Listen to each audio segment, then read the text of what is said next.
সবাইকে সালাম ও শুভেচ্ছা। আমি শাহাদাতুর রহমান সোহেল।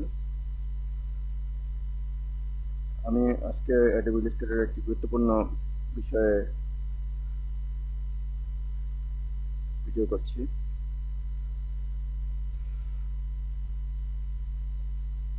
এই বিষয়টি হচ্ছে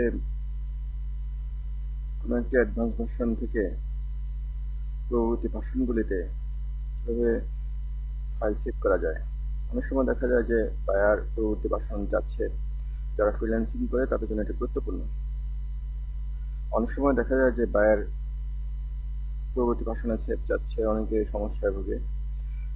আমি আমার নিজের অভিজ্ঞতার কথা বলি যে একজন প্রায় ৬-৭ বছর যাবৎ ফ্রিল্যান্সিং করতেছে, গ্রাফিক ডিজাইন করে ইনকাম করতেছে। সে বিরক্ত হয়ে বলতেছে যে আমাকে পরবর্তী ভার্সনগুলিও ইনস্টল দিতে হচ্ছে।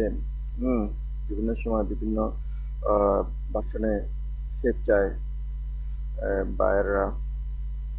তো এখন খুব ঝামেলায় আছে। তো এখন এটা বিভিন্ন ভার্সন রাখা তো অনেক কঠিন বিষয়। এখন সে ভার্সনগুলিতে এইভাবে সেভ করতে যাওয়াতে কাজ করা, সেই ভার্সনে কাজ করা, সেই ভার্সনে সেভ করা অনেক সমস্যার বিষয়। এক ভার্সনের অভিজ্ঞতা হলে সে দেখা যাচ্ছে আরেক ভার্সনে যে পরবর্তী কোনো ভার্সনে যে কাজ করতে হচ্ছে, তাহলে তার সমস্যাজনক। তার চেয়ে বরং যদি অ্যাডভান্স ভার্সনে থেকে কাজটা করে পরবর্তী ভার্সনে সেভ করা যেত, ভালো হতো। সে অনেক বছর কাজ করতেছে, ৫-৭ বছর কাজ করতেছে, কিন্তু তারপরেও সেই সাধারণ ধারণাটা রাখতেছে না যে অ্যাডভান্স ভার্সন থেকে পরবর্তী ভার্সনে সেভ করা যায়। এটা একটা টিপস।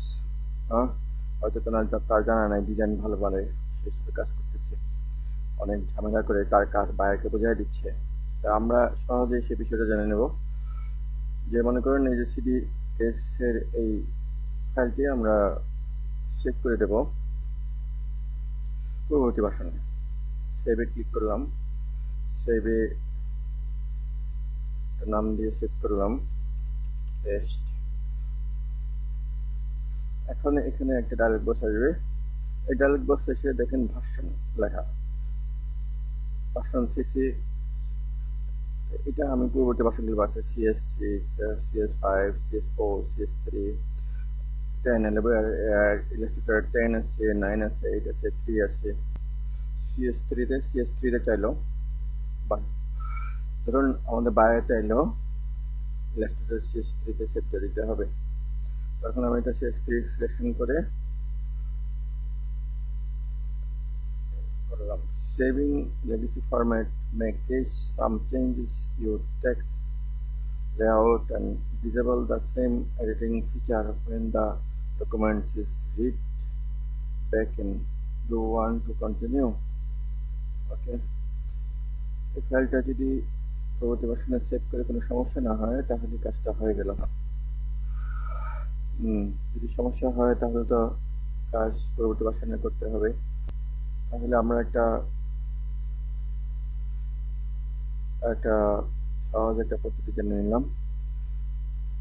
আশা করি এই ভিডিওটি আপনার উপকারে লাগবে। সবাইকে ধন্যবাদ।